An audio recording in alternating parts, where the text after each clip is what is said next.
Hello. We are a small, select few, but a decent audience, considering on the other side of the campus you're competing with Jimmy McGovern, but obviously the intelligent people have all elected to come here, haven't you? So I'm Mark Schofield, I'm Dean of Learning and Teaching here at the university, and I don't think it's any secret, I think students are pretty good. And I'm delighted, thank you, Codie, I'm delighted when students take an initiative to do something which is exciting for the student body. You know, things, little acorns lead to big oak trees. And my prediction is, knowing that these guys, is that in time you will be able to instigate a culture of lectures led by students, by things that are interesting to students, which are important to people. And my anticipation is that from this select audience here, maybe in a year's time, maybe in 2 years' time, we'll have a bigger audience that we can fill in here, and with people from across the university in a broader way, and also from the local community. So I think we share that kind of aspiration, because I think it's an opportunity to show that you guys are great, full of great ideas and full of creativity. When I looked at the titles, and I'm just very careful, where's this video going? How professional do I have to be? And I have to behave myself in front of Tom's mum.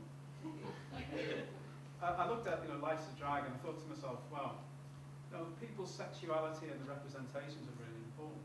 How people are in the world is really important. There's a real human domain to that, and it aligns really quite nicely with one of my colleagues' work, Mark over in Performing Arts, who does representations, very comedic representations, which are allied to drag. But I'm not going to steal anybody's thunder, because I know you're going to talk about that in quite a critical way. So I think that's really kind of important in terms of how we look at people in respectful ways. Some people use comedy as a way in, sometimes very appropriately, sometimes very inappropriately. So I'll be interested to see what Alex is going to say on that front. And then SH asterisk T talk. Sorry. It's fine, I'm going to say a lot. Oh yeah, that's okay. Well, it makes a difference for you to be talking than me. So life as a student with irritable bowel syndrome. I think again, insights into the life of other people is really quite crucial in terms of how we all grow as human beings and understand how other people live through challenges and how they manage those challenges. And sometimes those things are invisible almost to others. And then the other one, did you hear the one about the depressed comedian? Sometimes sitting in committees, I feel like a very depressed comedian, in terms of wanting to elicit comedy moments. But the conversation I had with Tom is a very, very serious manifestation of the blackness on the other side of performance arts, and how people feel about themselves, and the facade they often have. And again, I don't steal any thunder. The facade they often have, when underlying, there's quite a deep-rooted sense of mental challenge, even things that manifest as mental illness. And in front of that, there's a beautiful comedy front. So I'm delighted to be invited to be with you and to open this up. I think a really, really interesting choice of topics. I can't wait to hear what people have got to say. And again, I just emphasise, from acorns, oak trees grow. And you guys, I would just ask you, a bit of teamwork, support the gang, get the word on the street, get people to contribute. Let's look to the next one in these series, make it even bigger, and let's go from there.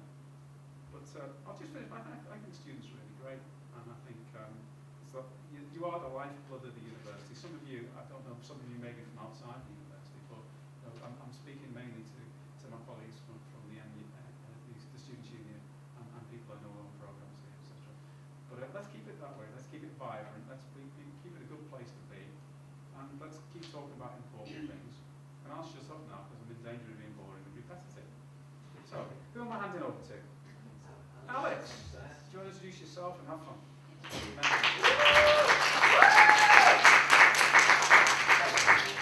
Okay, thank you for having me, first of all. Here we go. We're going for something vibrant, as Mark says. Life is a drag. We're going to be looking at drag culture, what it is, what it means, what it does, how it does it. I've covered this. I'm a linguist primarily, and I thought, all of these people that aren't linguists will love to look at all the linguistic data I have. No, that's boring. I do that. What I'm doing is presenting something as a bit of a social science, a bit of a model that you guys can look at in whatever you study and maybe apply it. Okay? So, we've got a few depictions of what drag can be. It's not exhaustive. Okay? So, we've got any ideas what drag is, how people do drag. This relies on engagement. Anyone? Any ideas? Go on, Rosie. I will just pick people. I knew it was going to be me. Drag is when my understanding of it is when a man dresses up as a woman in order to perform. Okay, so we've got performative nature of something. Okay, someone offering like a facade as something they're not. Any other input?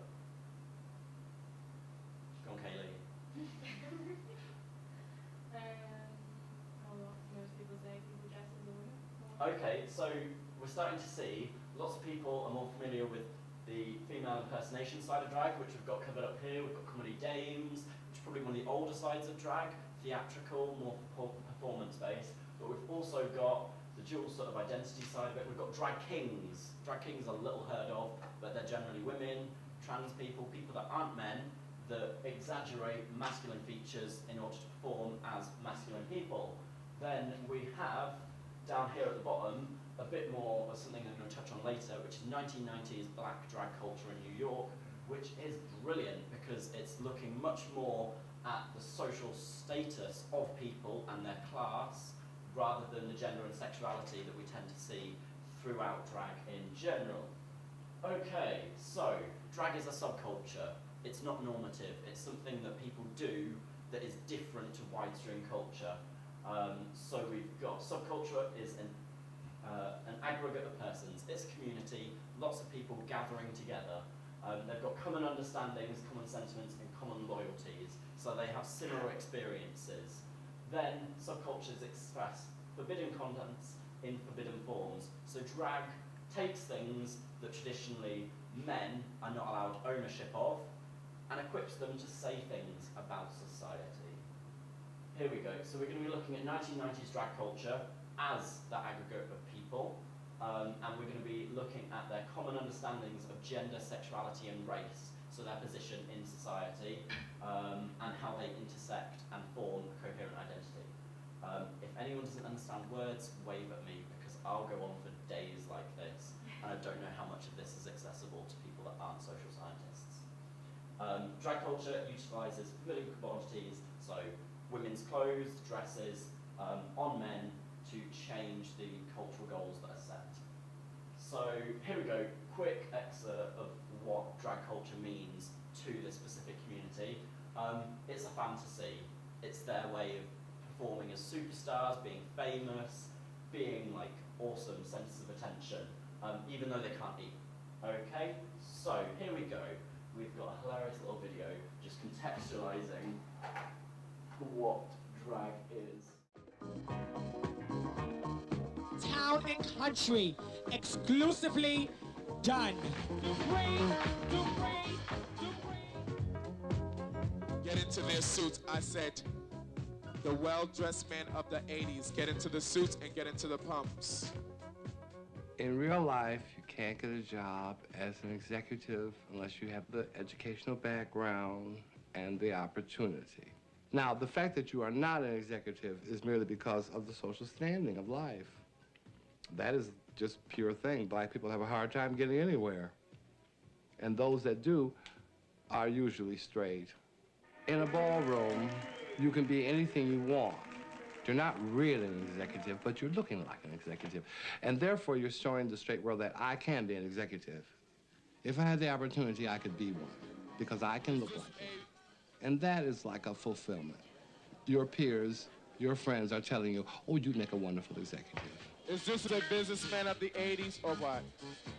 High fashion Parisian, models effect. Chantez, chantez, chantez, chantez, chantez, chantez, chantez.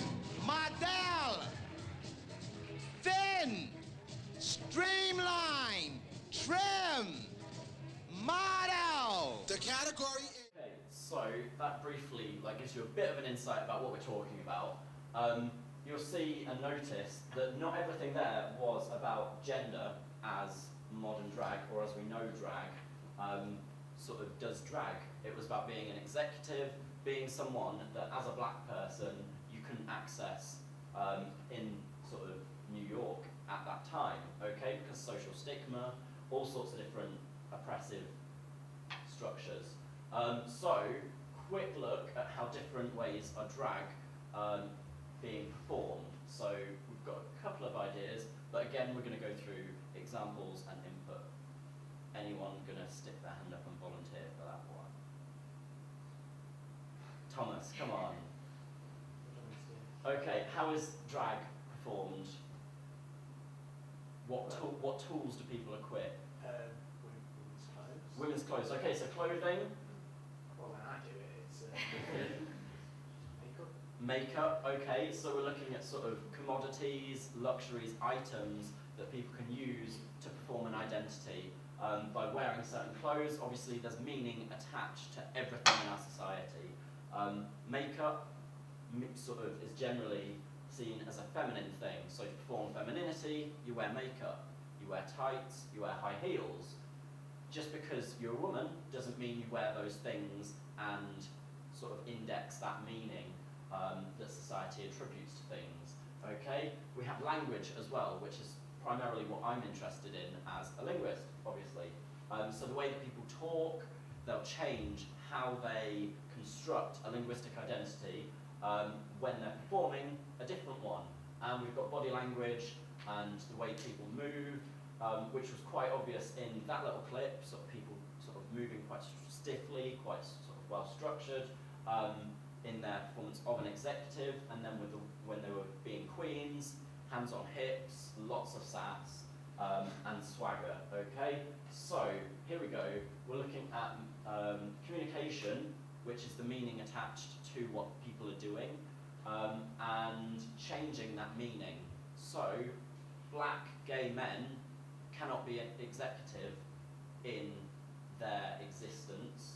So, this subculture exists so that they can. It's changing the cultural goalposts so that the goals have been changed, people can now achieve the things that they want to achieve. People aren't able to become CEOs, so they change cultural goalposts, and voila, subculture. Okay, so how has drag changed? As we covered earlier, people perceive drag to generally be subversive of gender and drag queens. So, how do we think drag is still subversive? Does it undermine society in any way? Anyone? It can be, Mm-hmm. if the context is right, available for broaching issues that people will not necessarily talk about. Okay, so raising awareness of maybe the discourses of gender and sexuality. So drawing attention to problems that subcultures may face, which is a really good way of explaining drag. How do we understand that this is getting quite feminist and quite queer theory, but generally, yeah, hello.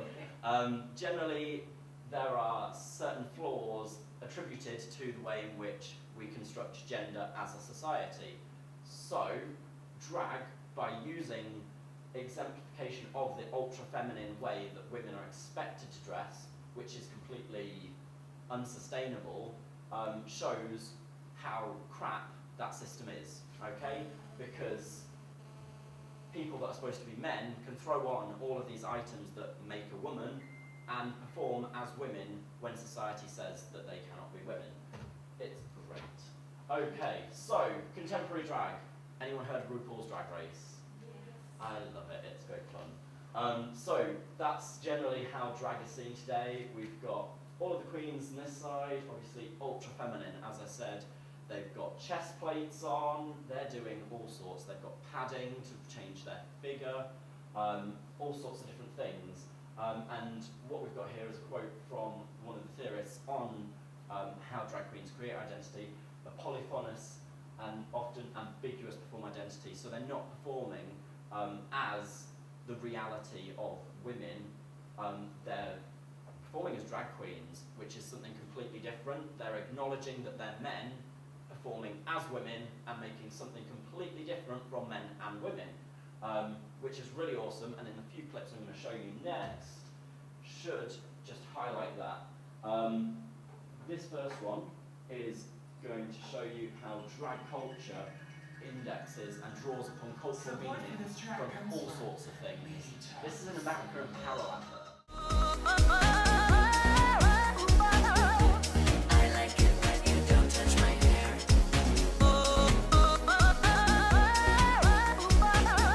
I prefer it if you don't touch my hair.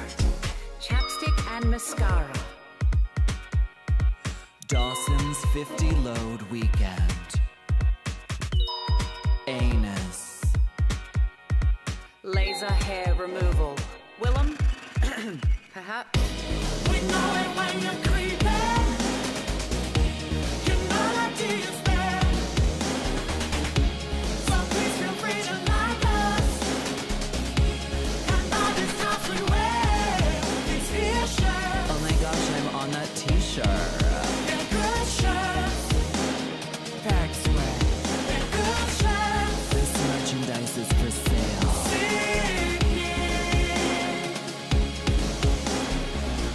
Bisexual Uber drivers. Tell me about it. My voice. Oh. Lupita Nyong'o. Delicious. The Codie Act patented lubing technique. Okay, so, dare I say it, these are very sort of they're caricatures of women and of femininity. They're blonde, they've got boobs, they've got the figure, dare I say it, quite vapid, just saying things that have cultural meaning to people that maybe don't make sense. Okay, they're trying to sell something. That's the clothes. So drag culture has gone from maybe undermining cultural discourses to selling a product. This is one of my favourite runway shows, which is hilarious and brilliant at the same time, and just shows how drag can be used and utilised by people, again, to sell a product these days. Okay? And most of the women in this show are drag queens.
used to be like, what drag is now like.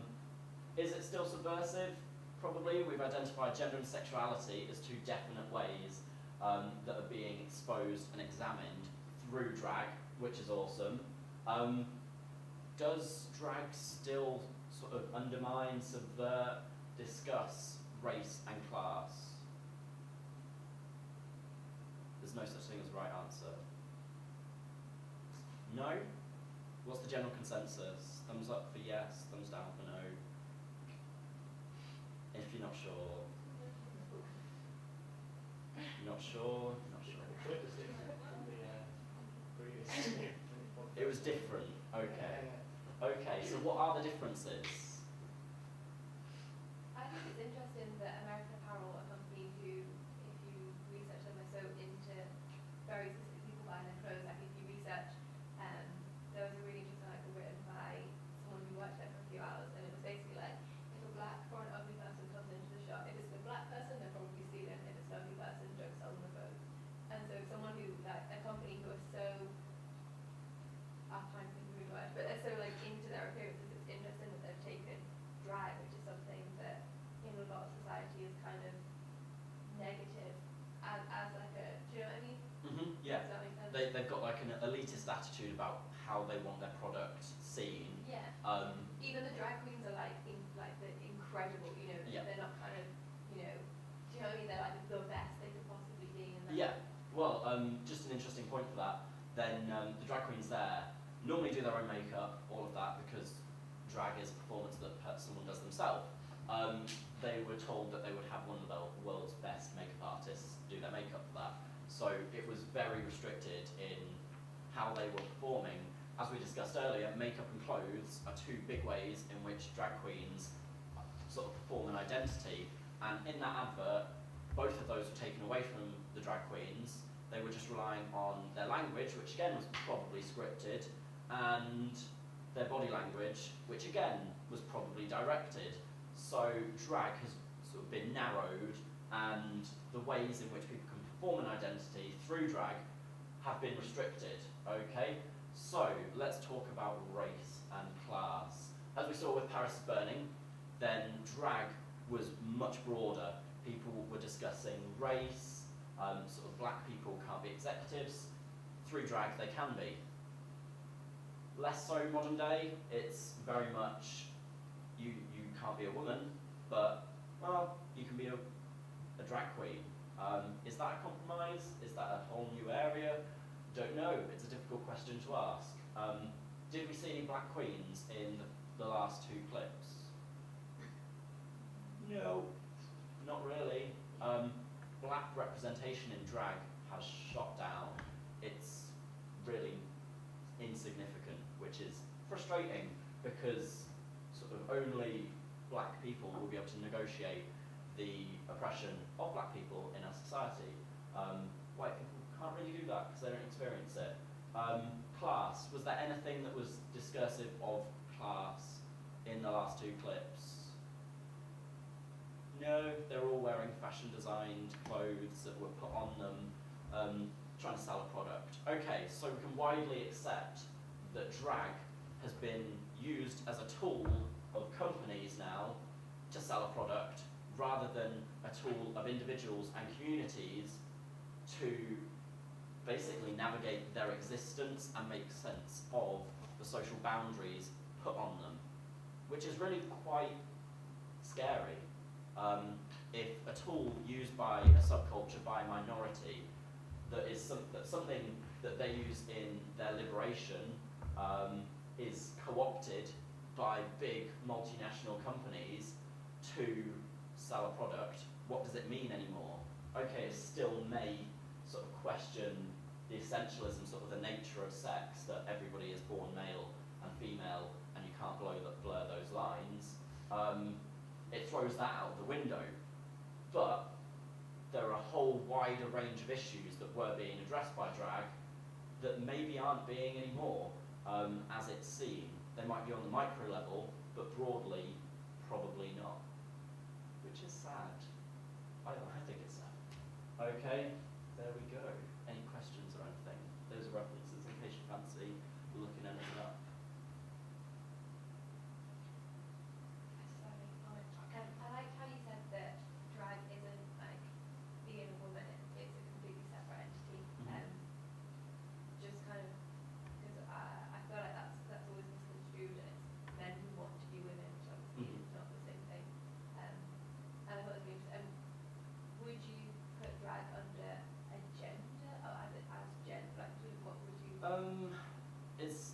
difficult to navigate because some drag queens are transgender, some drag kings are also transgender.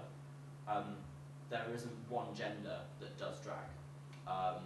And trans men are drag kings as well, and it's really complex. But it's complex, because otherwise I'm going to go into massive social science stuff, which people will be like, okay, I'll discuss it later. Hello. It's okay. Could you say that drag is like a parody of the feminine? Yes. In the earlier clip, I don't know if we managed to get round to that bit, with Paris is Burning, Dawn Carey, the person talking, doing the narrative, distinctly said it's not a parody. When it came to black communities, they were trying to emulate entirely and adopt this realness, this authenticity of an identity, whereas nowadays, I'd definitely say it's a parody. Through parody, we're exposing the fallacies of gender and sexuality that exist in our society and calling it out, saying, well, that's really not a thing. But I would say, just through exposing the gaps and the faults in our society doesn't mean we're examining them. So drag is halfway there. We then need to turn around and say, look, this is exposing this isn't cool, let's fix it. Because it doesn't offer solutions, it just exposes what's wrong. Okay? Anything else? Cool, we'll have to leave it there.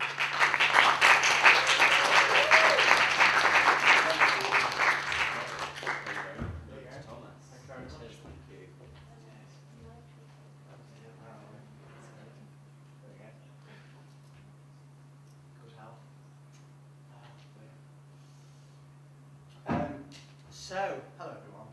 Thank you for coming.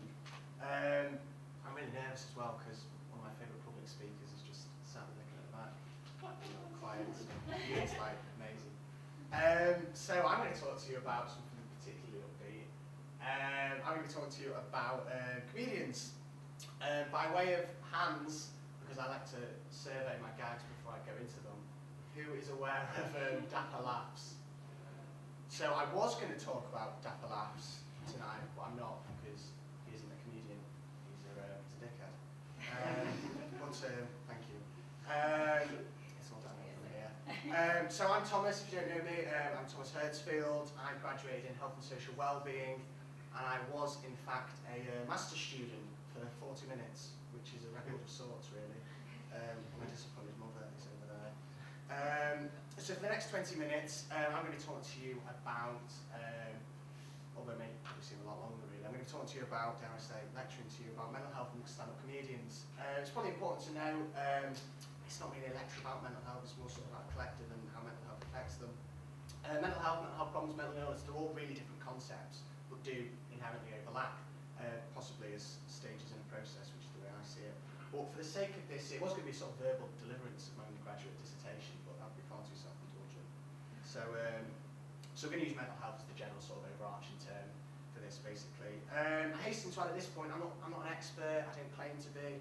I would, however, like to think I know this area better than most, not by a gift bestowed upon me by the higher power I believe in, but through research and my own sort of personal experiences. So, I too am going to drag research kicking and screaming into the 21st century. And I've got a YouTube clip, which we can go to.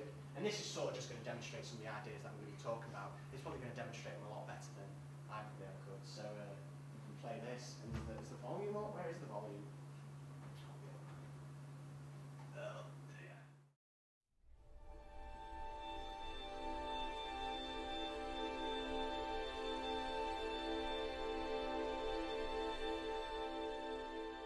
I'm gagging to get on. I am like a greyhound in a trap.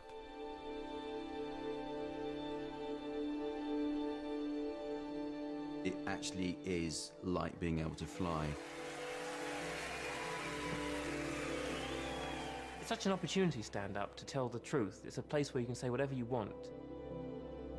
You're selling your ideas and your thoughts. They want a human connection with you. Stand-up comedy is such a powerful medium because you feel, if it's done properly, you're laughing and you're evolving. As an art form, it is the only art form where you can immediately feel the responses of it. You just say what you feel, you connect and bring the audience in. Like a wave comes. When it gets to a certain point, I step onto it like a surfer. As soon as you've had one taste of it, I'm always ready to give up everything. That is a magic feeling. You can do whatever you want with the audience. Then you've got to come off. Then what? You want to be back on stage again. Someone referred to it as the joke coke. It's quite a good description because it can be that addictive thing of like sometimes when you come off stage after an amazing gig, you're just like, right, I want to do another one, or let's do that again, I want to go back on.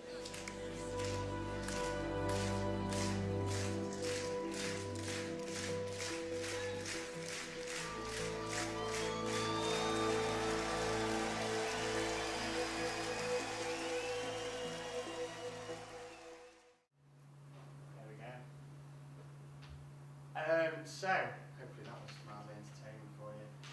So we're going to go into sort of background and a bit of stimulus about this. This was my undergraduate dissertation, as it were, but we're just going to keep it sort of generic. So over the past few years, stand-up comedians' fame, self-destruction, resulting stereotypes captivated me, which is almost perverse in a sense, really. The sort of the notion of the stand-up comedian performing to an arena of 12,000 people, 15,000 people, where people have spent £40 a ticket to see them, kind of gives you some kind of fulfilment.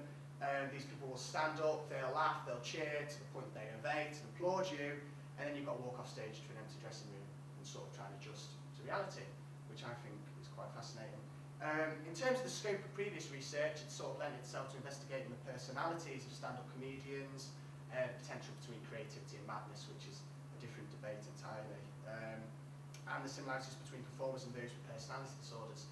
No research to date yet, although I'd like to think this has possibly come quite close, has kind of sought to look at or attribute life experience as a potential for mental health problems and resulting mental illness in relation to the process of becoming a stand-up comedian. Within the public consciousness, you could sort of assume that a considerable percentage of stand-up comedians, or at least the ones you hear about anyway, or don't think there's anything wrong with them until they commit suicide, have demonstrated behaviours that are sort of detrimental to their health, social, spiritual, emotional, mental and psychological well-being. Stand-up comedians' sort of routines would conjure up images of laughter, hilarity, images of humour, finding the funny in everyday life, but autobiographies and interviews, if you've ever sort of delved into that sort of area, sort of present something much more different, really. For example, what you would read in those sorts of materials completely juxtaposes what you sort of see on stage, and they sort of represent or sort of hint at ideas of sort of loneliness, mental health problems, risk-seeking behaviours, suicide attempts, isolation, and sort of kind of wanted solidarity, really. It's the dual sense of self, the alter ego, the colloquial dynamic of sort of laughing on the outside but crying on the inside that sort of form the rationale for this kind of research anyway. There's a number of stereotypes really that sort of sum up what I'm trying to talk about or represent what I'm trying to talk about. The sad clown, the tortured artist, the troubled genius, the latter sort of being a little bit dubious, as it were. The aim of the research was essentially to explore whether these stereotypes were sort of myths perpetuated by society because of their fascination with the sad clown stereotype, or actually truisms really. So we're going to go into some sort of basics here, sort of definitions and facts and that kind of stuff dreams are made of. So the sort of the role of the comedian. What is the comedian? According to the dictionary that is under my bed, along with numerous copies of Razzle and other magazines.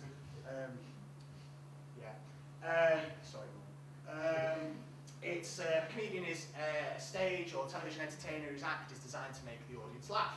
If you look a bit deeper, you can see the comedian as a sort of social observer of sorts, uses the ever-changing world as their sort of subject matter, and they debunk the status quo of what is sort of governed by social expectation, organisations, rules, and people. And if that isn't linguistically floral enough for you, you could sort of see the stand-up comedian as someone who sort of deconstructs the validity of normal life, social life, norms, rules, through the disordering of what is dictated to us by social construction, expectation, and the like. I wasn't going to go too heavy on the mental health stuff really, but we can go over some basics really.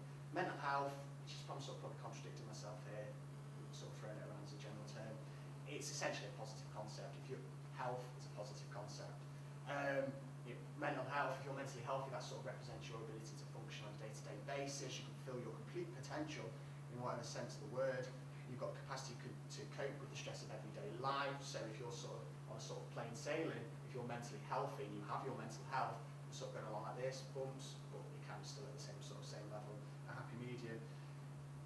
It concentrates on your ability to go from day to day without, and live day to day rather, without social, emotional, psychological or mental compromise really.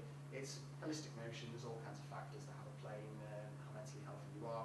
Mental illness, however, is quite simplistic really. It's sort of in definition anyway. When a condition disrupts individuals' thoughts, feelings, moods, and ability to function and interact with others as normal. World Health Organization, 350 million people, using depression as an example, 350 million people suffer with depression, which is also aligned as a leading cause of suicide, which is responsible for 1 billion deaths annually. It's alone indicative enough to the scale of the threat that it poses to public health, really. There's all kinds of different causes. People speculate about mental health, what causes mental health. People say mental illness doesn't discriminate, and it generally doesn't matter how rich you are. Some of these comedians are worth millions and millions and millions, but they're still depressed, or they're still sort of whatever they're going through. If you look at different sort of factors, there's biological, environmental, psychological. I'll quickly rattle off some of them. Biological, genetics, postnatal depression, your mother was depressed, your father was depressed, or what have you. Brain defection, injury, abuse and misuse of substances, poor nutrition, and exposure to toxins. Environmental, that's the interesting one, I think. Dysfunctional family life, troubled childhood. And that can be dysfunctional. That doesn't have to be dysfunctional family life in the notion of Jeremy Kyle. That can be dysfunctional family life in whatever way you want to look at it. Feelings of inadequacy, low self-esteem, anxiety, loneliness, social and cultural expectations, death and divorce. Psychological trauma. That's another big thing I'm interested. I'm not saying I promise you. I actually was quite shocked really because I went to see Blackpool Lights about a year ago, and I thought, oh, I'm going to read about this. This was when I was sort of preparing my dissertation. So I went to the most reliable source of all, which is Wikipedia, of course. And I mean, lecturers say to you, you can't use Wikipedia. It's not reliable. If you've never tried to get an article on Wikipedia, it's bloody reliable because you can't get anything on there. I remember I just had this, we'll go into that. And the psychological trauma page on Wikipedia actually comes up with that pop-up at the top that says this page has some issues, which I thought was very insensitive if ever it was going to be. So psychological trauma can happen in whatever way. You can look at dissociation, dissociative identity disorder as a result of that, which would be caused by emotional abuse, sexual assault, early loss, detachment from parents, neglect, physical abuse, an array of factors really. When I was writing this talk, I took what were sort of the most common themes or the most prevalent themes in my dissertation and kind of sort of separated them into two strands of argument. They're not really an argument, they're just cases really. I'm going to put to you whether you sort of like it or not really. So there's the creativity argument, creativity, madness, etc. Many comedians argue the need for performance as a creative outlet. Creativity is an ongoing argument anyway in relation to genius, madness, artistry. That's something very entirely. Some comedians were quick to disclose, and I'll rattle off the list of comedians I studied afterwards if you like. We're quick to disclose that the process of writing a performance also almost functioned as a sort of preventative measure against mental health problems or any sort of psychological issues they were having that would await them if they were not to act on a creative impulse that they had. So Jack D, you should all know, really, if you've got any decent taste in comedy, described his stand-up comedy as a self-preservation matter for him. If he wasn't performing, if he wasn't on stage, if he wasn't doing stand-up comedy, he would slide into, as he called it, his depression. If you have the impulse to be creative, you cannot ignore it as peril, whether that affected him when he was off stage or not. He says if he gets depressed now, it's because he's not doing enough creatively. But then you could also argue that for many comedians, the mental health problems they had, or the mental illnesses that they experienced or suffered from, or any ongoing psychological issues that they had, or emotional issues, in fact, were always responsible for the fact that they could be a stand-up comedian or their work. Stephen Fry says a heightened self-consciousness and apartness and an inability to join in, physical shame, self-loathing were not that bad, because they saved him almost. Without them, he wouldn't have delved into language, literature, the mind, or laughter. So you could argue that these issues sort of made him really. And then even if you look at Spike Milligan, who some of you may be familiar with, sorry Mark, I shouldn't have done it in that direction.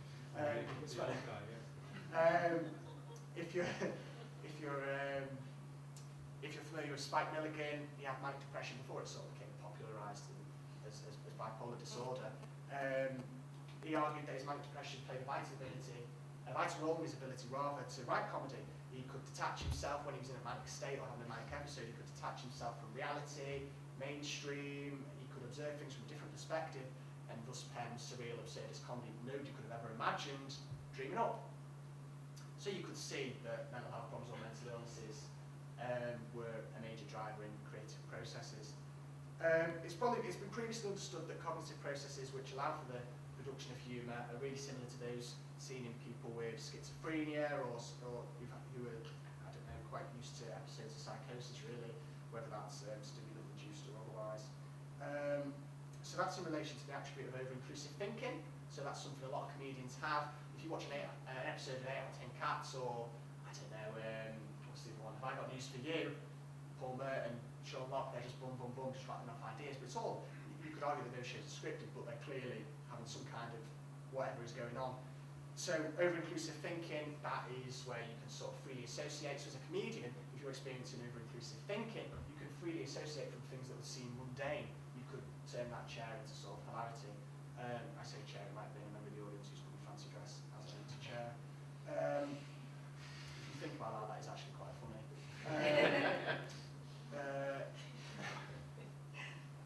Yeah, so you could go for the notion that comedians would not be able to be a comedian without the ailments that they possess. Even with them, there's no desire to fix them. I don't know if you saw the BBC Two sitcom Heaven, which was set in a sort of suburb of Newcastle, written by Jason Cook, who's a great writer, but sadly underexposed really. He said he went to a therapist to try and sort of talk out his problems that he was having, and when the therapist declared that she could fix him of all these problems, he wasn't all that interested. He said that, I said like I was in the room, I've got it written down. He said that you can't cure me of all my ailments, I use somebody's sickness to make a living. So he's got all these problems, but he doesn't want to fix them, because without them, we wouldn't be able to write his comedy. The next sort of strand of argument or the case I'll put to you is sort of, there's a sense of self involved in stand-up comedy, comedians who experience mental health problems or mental illness or any other kinds of sort of emotional disturbances or what have you. So a lot of comedians I looked at sort of experienced self-loathing, so particularly if I'm rattling names off, Stephen Fry, David Walliams, almost their autobiographies and sort of experiences that they listed almost mirrored each other and almost kind of parallel to one another. Self-loathing, which often experienced as a result of dysfunctional family life, again an environmental factor that goes on to cause mental health problems, mental illnesses in later life. So some of them experienced troubled childhoods which were inclusive of abandonment, sexual abuse, early sexual experiences, not even by adults or with other children, which led to ongoing confusion around sexuality and the like. Now, if you were to see a comedian as, say, a depressive personality, then you could argue, we all know someone who's a depressive personality, and if you can't think of anyone, then it's you, obviously.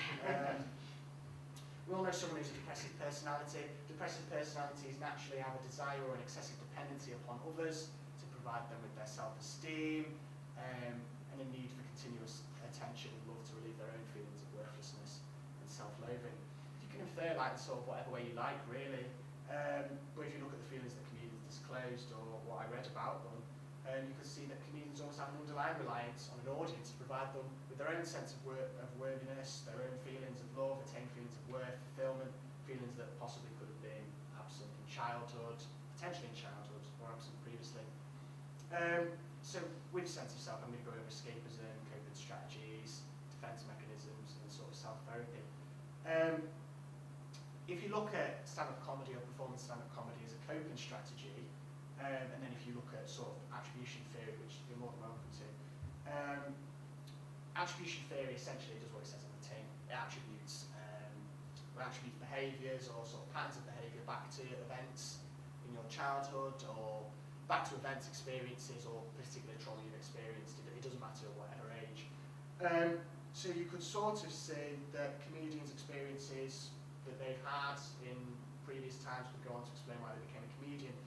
These seeking the approval of audiences to provide them with their own sense of worth and self-esteem in response to their own self-loathing, then it's an internal attribute as self-esteem is. We're all born with self-esteem, but then nature versus nurture, whether we end up left with any, is a different story, really. I have none, that's why I'm up here seeking your love. Attention. So self-esteem is naturally, it's an aspect of the personality makeup. So yeah, external attributors as sort of a causality of low self-worth, esteem or self-loathing, which then elicits the need for love of an audience, which is probably why you get up there and then experience that as live performance. Thus making stand-up comedy a coping strategy, which sounds a bit perverse, but then the comedian's job is quite perverse in a sense, if you think about it. A stand-up comedian, what are they there for? They're there to make you laugh. Some comedians you could get are there to make you think or what have you and all that kind of business. But they're there to make you laugh, that's the be-all and end-all. If they don't make you laugh, they've failed, they get booed, they're off. Which has happened. So comedian's job is to make you laugh. They've got to walk on stage, they've got to win you over. Bear in mind that you're strangers, they want to win you over. How warped is that? And then, so the whole thing in essence is built on insecurity. It's all built on insecurity, which makes the interesting point, is if it is all built on insecurity, then why is it a form of self-therapy, or it seems to be a therapy or coping strategy, or an escape mechanism? So there was much to suggest that for some comedians, stand-up comedy was an escape mechanism from the realities of life or the pain they experience. So many comedians, if you see in the clip I showed at the start, were open to the idea that stand-up comedy was a transformative experience, or almost, some described it as an out-of-body experience, or something where they suggested that they transformed identity on stage, perhaps to their preferred identity or their preferred sense of self, finding in stand-up comedy a sense of fulfillment that they couldn't redeem off stage. Jack D describes stand-up comedy as like being able to fly. Jack Whitehall remarked that as soon as he tasted it, he was ready to give up anything for it. And Michael Barrymore said he craved more and more being on stage, and in the end he only felt at home with a microphone in his hand. So there's some inherent implications with that. The escapism the comedians found through performance were problematically addictive, and that then created issues when they had to come off stage and couldn't be on stage, they couldn't have a microphone in the hand, they couldn't be clapped and applauded and what have you. So Jim Davidson said that, that it's a magical feeling when you're on stage, and that feeling that you get, you can do whatever you want with it, and then you've got to come off stage. And then what? Then what exactly? You, the return to reality post-performance is an unwelcome struggle of transition, a struggle reflected quite eloquently when Andy Osher described it as the joke coke. But then there's a problem there, because what do you do when you come off stage? Michael Barrymore said, to quote, what problems he didn't have any when he was on stage, he didn't have any when he was off stage, thanks to drink and drugs. So risk-seeking behaviour, some stand-up comedians would indulge in risk-seeking behaviours in order to manage the struggle between being on and off stage. Michael Barrymore illustrated the addictive nature of being on stage, describing how he had withdrawal symptoms. He almost went cold turkey when he wasn't on stage, or he wasn't performing, he wasn't in a TV studio. He poured himself a drink to relax, to take away the withdrawal symptoms of not performing. He described that he would drink in an attempt to replace the buzz and fulfillment, performance, live performance, and how he'd feel when he was on stage. In order to maintain, he'd drink and take drugs in order to maintain the feelings, the buzzes, or the sort of the colloquial highs. So he recognises his own alcohol abuse, which is often a pattern seen in a lot of other comedians. Johnny Vegas, Tommy Cooper, Tony Hancock, Richard Pryor, and Carolina Hearn. If you don't know who she is, she wrote The Royal Family, and she wrote The Fast Show, which was years and years ago. I'll throw this in there anyway. If you're looking at, if you want to know about warped dysfunctional childhoods, Richard Pryor grew up in a brothel that was run by his grandmother, where his mother worked as a prostitute. So that's that for you. So there's almost, if we go on to the notion that stand-up comedy is a defence mechanism, Simon Amstel said how performing stand-up comedy or writing stand-up comedy enabled him to function in the world, saying that if he said something really shameful in front of strangers and they laughed rather than abandoned him, he felt part of humanity rather than the broken bit of it. So there's almost this idea that that makes this, I don't know, a sort of self-inflicted or a bipolar dynamic to it. Simon Amstel again said how stand-up comedy and writing and the pressure to perform stand-up comedy increased his anxiety levels, but then pondered if he didn't have stand-up comedy in his life, he'd probably be a lot sadder, but then he'd probably be healthier. Their escapism is seen to be a positive concept. Performers can be on stage and they can find fulfillment they can't receive off stage or redeem off stage. There's then the problem where they can lose their own identity and become lost and just strive to perpetuate the buzz and allow it to take over to the point where what they do to maintain the buzz or the high is a detriment to their own health, social, mental well-being. We can move on to the concluding notes now. If you haven't gathered, the talk was about stand-up comedians and them perhaps being mentally unwell or mentally unhealthy and what have you. But you could argue, do stand-up comedians, are they mentally unwell? Do they have mental health problems? Do they have mental illness? Or are they just emotionally disturbed people? I would conclude with the latter, because it's just much more easier. Comedians could probably be seen as individuals who are already susceptible to mental health problems and or emotional disturbance with a depressive personality. The comedian naturally has sort of an ability to dwell on things, they ponder, they stew, they obsess over, they spin out scenarios for comedic effect. You're constantly looking for funnies. That's my favourite word ever. You're constantly looking for funnies, often to the point where if an event happens, I don't know, if you break up with your wife or, you know, something particularly traumatic happens, you could be sat in front of a computer going, oh, I've got to find the funnies here, how's this funny? If you're doing that, you're not processing the pain and the sadness that you're going through. The skill of a great comedian really is to sort of rock up on stage and make it look like such unique, amazing ideas are free flowing, they're organic, they're in the moment, they're being ad-libbed, when they're not. Hour after hour, thought goes into ideas, they're poured into notebook after notebook, late nights alone, with a hyperactive imagination is probably quite a recipe for disaster or trouble, really. For some comedians, however, they harness their own mental health problems, and some of the ones, and many more that I covered and read about, they harness their own mental health problems and sort of psychological issues or what have you to perform and write their comedy. But for others, stand-up comedy became necessary for them to deal with their problems. And it's almost seen that stand-up comedy is almost a medicine for creative impulses, frustrations, and overwhelming needs, and a deeply psychological desire to be on stage, watched and adored by an audience, and sort of receive, I think the key word really is approval almost. But of course, to say that all stand-up comedians experience mental health problems is like saying that every student at Edge Hill has petted one of the ducks. It's ridiculous. There's thousands of comedians all over the world, in comedy clubs, in arenas, but do they all have mental health problems or mental illnesses, or is it just the ones that attain fame, celebrity and status, which of course brings it its own dilemmas as different entities. For stand-up comedians, there's a deep-rooted need for self-scrutiny. You have a different view of humanity, you dissect, you construct in the process that is solitary and isolating, a process that's fueled by self-reflection. And it's quite possible that this leads to the problems the comedians experience, most likely. You could suggest that stand-up comedians are, again, individuals who would have suffered with mental health problems and emotional disturbances, whether they became stand-up comedians or not. Or it would seem that you could conclude, or reasonably deduce, that the nature of being a comedian only exacerbates the issues that are already existing. Of that is clear. Thank you very much. Cheers.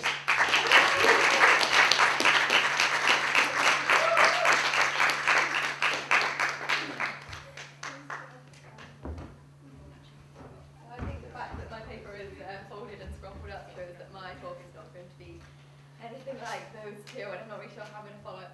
Here we go. Spoiler on that.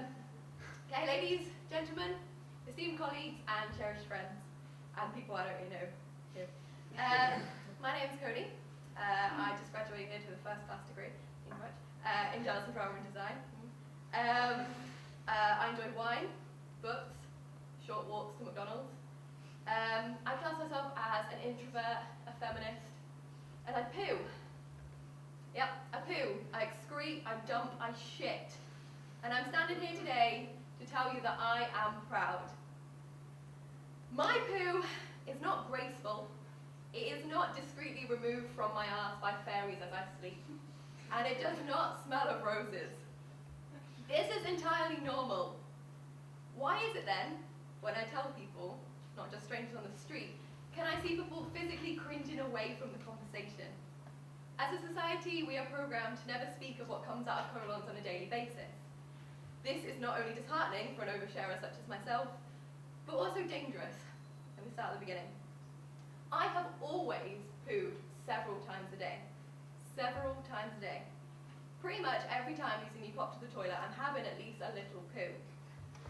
When I was younger, about between the ages of sort of 7 and 12, I'd eat my dinner and immediately retire to the bathroom with a book, which is a trait I inherited from my late father, along with his dodgy bowels, for at least half an hour. And this became so regular that my mum began to suspect I was bulimic, throwing up my meals after finishing, at which my caring mother would shout, "I hope you're not throwing up there." And I'd be like, "No, I'm having a poo." But still, it was never picked up that this was a weird amount to go to the toilet. Yeah, so the food was coming out, but not from the end she expected. Sorry, it's all a bit gross humour.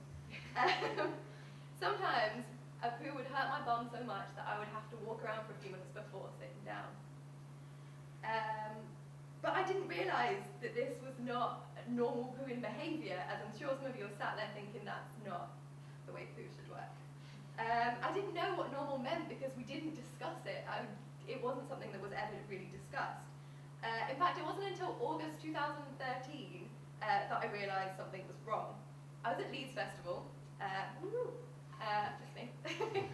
And if you've ever been to a festival, you know the toilets are beyond words, like absolutely horrific. Nevertheless, when you gotta go, and go I did. It wasn't until the end of the week when my group of friends discussed how excited they were to get home and have a poo. It was something we vaguely spoke about. And I was like, "Oh, well, have you not pooed here?" And everyone was like, "No. You can hold in poo? What? That makes no sense to me. Like, you can choose not to poo for like several days. And this makes no sense to me." My mind was blown, and thus began a very lengthy, enlightening conversation about our poo habits. Where some of my friends told me they didn't poo for days on end, some of them told me they were regular like clockwork, and there was me like every single time.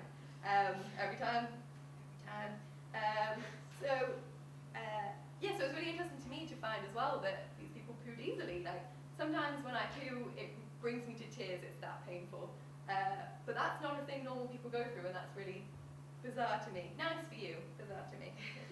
So I began to do some research on the internet, Googled why am I pooing so much. Oh, if I die, delete my Google history. Very quickly. So, although obviously if you Google symptoms, so much as a sore finger on the internet, it tells you you're going to die of some terrible terminal illness that's only found in jungles. Apart from that, one thing kept coming up: IBS, irritable bowel syndrome, and boy, are my bowels irritable. Some symptoms of IBS, including crippling stomach cramps, bloating, which is one of my favourites. I can go into a restaurant, eat a meal, and come out looking 8 months pregnant, to the point that sometimes people are like, "You're not, are you?" I'm not. Diarrhea and constipation. Add to that the estimate that 3 out of 4 people with IBS will have at least one bout of depression, and just over half will develop generalised anxiety disorder, which is ironic because the stress of that can actually make IBS worse. And the more ironic thing is, the stress of writing this has made me poo so much. To the point that Thomas gets Snapchats off my feet, not my poo. Like, #stress poo. Yeah, so, you know, pull those things together and you have yourself a party. Oh, and fun fact, there is no actual cure for this. No one really knows why it happens, and everyone has their own triggers. For example, myself, eating at McDonald's, and everyone knows I love McDonald's. Eating at McDonald's in Liverpool town gives me about 30 minutes from the last bite before I have to urgently go. True fact. So pretty much every town I know exactly where the nearest public toilets are. It's a skill of mine. If, however, I eat aforementioned meal in bed, naked off my chest, my symptoms are a lot milder, which I thought was something I just made up, but when I did some research, again, some restaurants suggest that some websites suggest that eating out at restaurants or unfamiliar places can make you nervous or uncomfortable, and this can cause the issue, which is a great excuse to eat Big Macs off my chest in bed for the rest of my life. Getting diagnosed with IBS is actually a long, practically impossible exercise. I went to the doctor and was like, "I think I've got IBS," and he was like, "Well, it could be a number of other things." And basically what happens is they tell you to cut out this for a few months, and then cut out this for a few months, and cut out this for a few months, and see how it goes. After that, they will quite lovingly offer to stick a tube down your throat or up your ass, hopefully not one after another, to have a look and basically say that there's nothing wrong with you, and it's all in your head.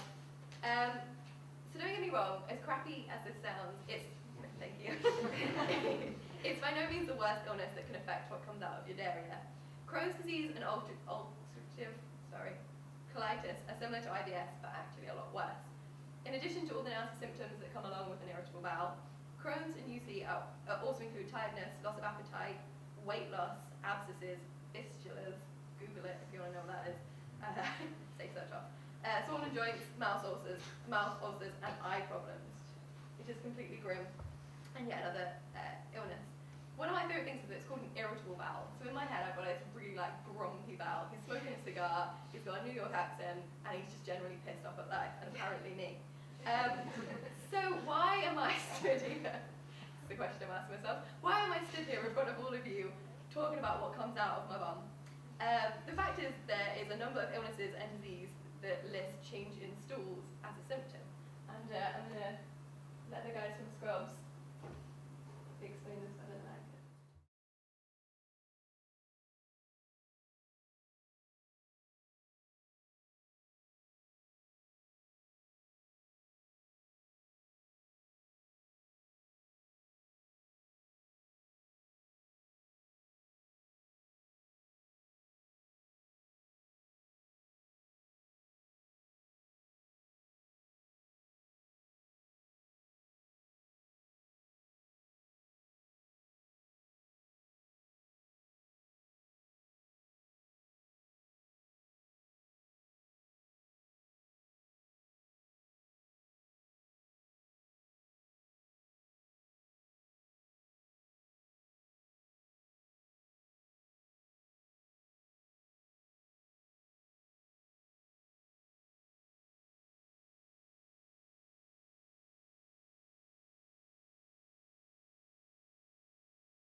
You get the idea, but I think it gets a bit sad after that, because she's actually brilliant.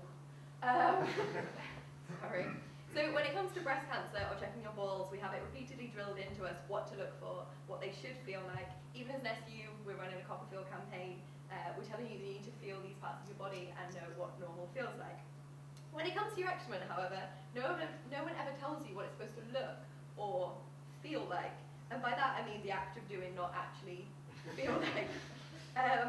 If you don't know how it's supposed to be, how are you supposed to know if something's wrong? A change in your stool can be an indicator of a wide range of things, from ulcers and tumours to pancreatic cancer, cystic fibrosis, and celiac disease. It can also be things that are a lot less scary sounding, but they're kind of some big ones. The colour and consistency of your sample can be the difference between one diagnosis or another, and when you want to give your body its best chance. One of my favourite stories when I was in hospital with a suspected appendicitis, which I'm now pretty sure was wind, because I feel it sometimes, don't tell the doctors. I was poorly one of the days and had diarrhoea, and I was pretty annoyed at my nurses for keeping me in 5 days without food, and so I kind of started out and I was like, I've got diarrhoea, and the guy was like, you need to poo in this, and he gave me like a little McDonald's cup holder, but kind of see it on the telly. And he was like, give it to a nurse. I was like, any nurse? And he was like, yeah. I was like, oh. So I did my grocery running poo, and I was like, I have diarrhea. And she was like, oh, so you do. And so I got my own room, which is cool. And then I kept calling with the pain medication about 3 o'clock in the morning. Lady comes in and she's like, I've got your pills. And I was like, oh, great, thanks. What have I got? And she was like, what are they called? Oh, I ruined my punchline. The things that make you poo. like, the laxative, thank you, room. She was like, the laxatives, and I was like, I'm not a nurse, but I've not drunk any water in a good 48 hours, and I'm pooing, so that's probably gonna kill me. So that was possible. Gave him my own room, but tried to kill me. It may seem as though I'm being quite light-hearted about something I'm trying to explain is important and serious. I guess that's an interesting way of doing things. Let me give you an insight as to what a day is like with me and my grumpy bowel.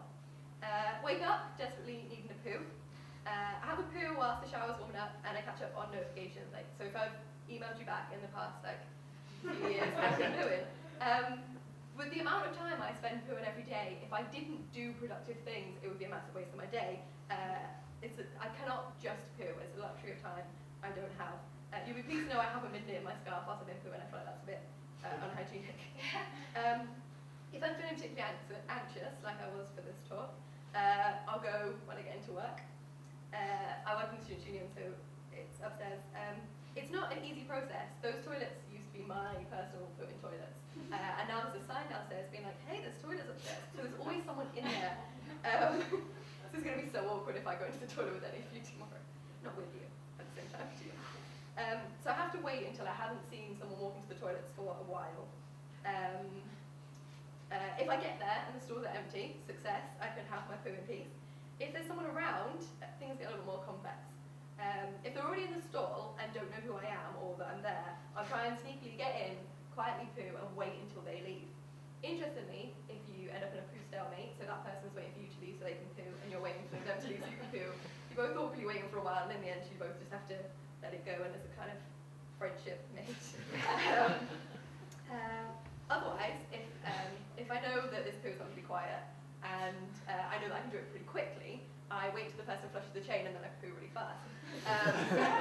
So a lot of people, I'm rarely in the toilet for very long. I can poo incredibly quickly, like quicker than most people can wee. So my student colleague, Thomas, and I will often go to the toilet at the same time, and I'll speed poo quicker than he's like had a wee and checked his hair out. It's really good because it means people don't get too suspicious of why you're always in the toilet. For the rest of the day, I'll repeat this ritual several times, several different toilets, and sometimes I have the horrible feeling where my bum hurts so much I can't sit down, so I'll just kind of walk for a few minutes until the pain in my bum subsides. It's particularly embarrassing because I feel like everyone knows, and everyone does know. So if you see me go to the toilet, come out really quickly and walk around for a bit, my bum hurts, sorry. Awkward. Often when I get home is when I have my longest, most painful poo. I'll spend a good 10 minutes in a great deal of pain so to feel better. My long-suffering boyfriend, sorry, is here, and quite often the poo will be so painful I have to come and hold my hand, which is true love, I think. A guy who holds your hand whilst you're pooing and give you ultimate sympathy. Some nights, if I'm feeling quite bloated or I've got like a lot of gas chilling in there, he has to massage my stomach, which sounds really nice, but actually it's more kind of forcing the air out, and you can feel it moving around. If anyone wants to go at some point, I'll let you know. It's very weird. I don't know if it's actually medically, scientifically supposed to make a difference, but it makes me feel better. Depending on what we have for dinner, or tea for my northern friends, depends on whether my evening poo is uneventful or a big drama. Eating at most restaurants causes an issue, as does alcohol, except a few glasses of wine, so I shall be out there at the end. So that makes me a lot of fun the night after nights out. In fact, Nando's affects me incredibly bad. I'm probably the only person who avoids going there. We went on a work trip, and everyone was like, let's go to Nando's, and I was like, I really like Nando's. No, I don't really like Nando's. No, we went to Nando's. And I had to leave whilst everyone else was having cocktails to spend the entire night in a hotel shitting. So, that was fun. But don't get me wrong, I don't hate my bowels. We have an interesting relationship, or a relationship, if you will. They do the thing that they need to do, just more than everyone else. I act all lols about it, but actually it's quite embarrassing. I'm not sure why we thought this was a good idea for a talk. But still, comic relief at the end. Now here is where I want to do a game called Healthy Poo. It's up to you. But Thomas vetoed it, saying it might be a bit inappropriate.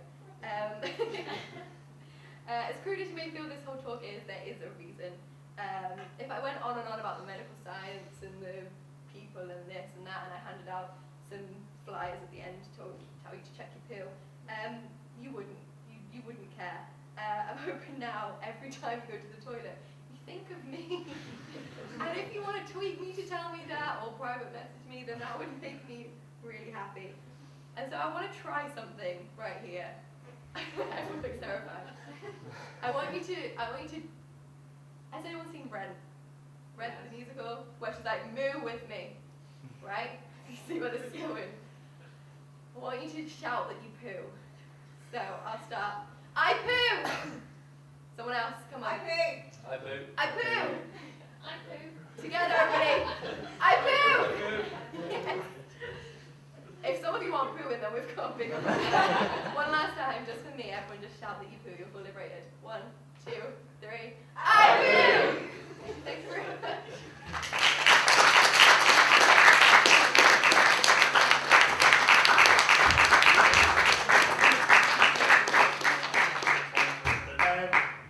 I felt quite special during that because she just sent me Snapchats of her on the toilet. Not like, you know, but it's good if you want it. It's an inside joke, really. I'm really pleased Codie talked about that because I was pushing her to talk about it more than probably she wanted to. But that Nando's incident, I was there that night. You did that? We did leave very promptly that cocktail bar to Tesco's. Yeah. And it's quite a weird one because I am scared of urinals. I don't understand why men have to go in urinals when women get the luxury of cubicles. So normally I would, whether it be for whatever it may be, you know, we're all adults here, I would sort of find myself in a disabled toilet. But now there is the awkwardness of knowing Codie's sort of situation, that when we both walk to go to the toilet, one of us has to give up the spot in the disabled toilet, and I have to use a urinal, but that is a sacrifice I'm going to make for my esteemed friend. This is something we started up, it's a student-led lecture series we started up in kind of the spirit of TED Talks. If you've seen some of those, if you haven't, they're amazing. The Chancellors Lecture Series, the public lecture series. So we kind of put it on, and it's meant to be student-led, which is kind of hilarious because two of us aren't students. Although we're both clinging on for dear life. But hopefully there will be, some of you here might want to deliver something, some of you might want to get up and talk about something, even if it's student-related and you're not a student or whatever. But the idea is that it will become sort of self-sustainable, and we will get people dying to. So we've already got people who want to have a go at the next one. The next one's probably going to be in January. Hopefully it'll be a regular thing. It's been filmed and it's going to go on whatever website it may go on. And so it's a really positive thing. Hopefully we can empower people to get more staff to it and stuff like that to support students. Thank you all for coming. But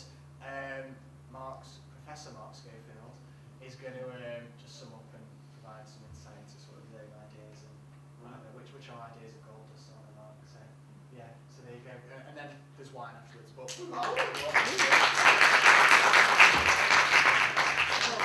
thanks, Tom. Gosh, this feels a bit like improvisation and stand-up because I've sat there enjoying myself. Hearing Nando's and crap in the same sentence kind of resonates with me quite well, actually. We've gone, you know, the stuff on drag, and on the serious note, the whole notion of the current theme of facade. I used it kind of accidentally in the introduction, but the way in which people express themselves differently, and the way that plays through into the way in which people express themselves through comedy. You know, Codie, perfect example of expressing some really quite serious issues through comedy. Tom, insights into a potentially troubled mind and its relationship with comedy. The representations through drag, and some of that's comedic and some of it is not, some of it's very serious. So, the joke coke thing really compelled me. The idea that most human behaviour is related to some sort of need, which we can either articulate or not articulate. And it's really complex. I mean, humans, I think, are complex adaptive organisms. We cope in many, many different ways. Some of those ways are called normal. But I think the pursuit of the notion of normal for me is a bit of a holy grail. I wrote some stuff down. You know, this might be interesting and perhaps funny. IBS, I always think of IDS, Ian Duncan Smith, when I hear IBS, which is a bit spooky. When you were talking, Codie, I started thinking about Mr. Hanky, and is that normal? But I thought it was a very warm and insightful view into the lived life of somebody else. But, you know, and also the other thing that made me laugh was this recurrent metaphor. You know, the fancy dress, somebody turned up as a chair, and I thought to myself, well, I've got a personal chair, and you're talking about stools, and I went, ew, this all feels a bit nasty and strange. I really like the juxtaposition of fun and gravitas, so I think it's a great way into human engagement. You know, as somebody who's committed to teaching students, if you can hook people, and you get to listen to the messages, even those messages may be described in metaphor or fun, then you're on a winner.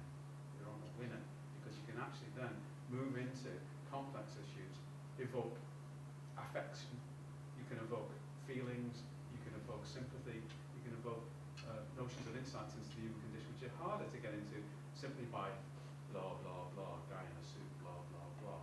So I think today has been, for me, not only fun, but some really thoughtful insights into how humans are and the complexity of humans. And also it makes me want to celebrate the fact that we all cope differently. And people aren't all the same, and thank goodness, otherwise it'd be really boring. So I like Jacob Bronowski. The closest you get to me doing the prof thing is Jacob Bronowski, old guy, he's not with us anymore, but he talked about humans as complex adaptive organisms. And I kind of used that in one of the talks I did a long time ago. And the more I see of it, the more I hear people talk about their lives and their conditions, whatever those conditions are, their lived experiences, the more I think is humans are pretty bloody good the way they adapt. The way they adapt to different contexts, the way they adapt to prejudice, the way they adapt to the challenges, the things that we think are normal, the things that aren't normal, representations in society. I find it all so confusing. But at the same time, long may it be that our students say interesting things to evoke interesting thoughts amongst themselves about things that matter to us all. So we've got representations of gender, sexuality, how people are conceived of being normal or not normal, the notion of people being special with difference, the idea that comedy is important to us as long as it's comedy which is thoughtful. I'm not a great lover of abusive comedy. You put me in the same room as Chubby Brown and I think I'd have a problem, for example. Put me in the room as some other comedians and I'd probably sort of want to give them a kind of friendship rub, because they're really kind of, you know, tuning into stuff which we should be thinking about, but often find it hard to articulate. I think in your talk, you were evoking some of those things which are about, you know, really, when we think about the representation of women, for example, how healthy are some of these representations that we're seeing? And is there a vehicle and mileage in the way in which drag queens actually challenge some of those representations of women and almost make us think, ooh, what are we thinking about when we are looking at some of the other types of representations of women in advertising, etc. So my feedback to you guys would be, great, I had a lovely time, there's wine coming, but you've left me very, very confused. But maybe that's not a bad place to be, because you're making me thoughtful and confused. So thank you for the experience.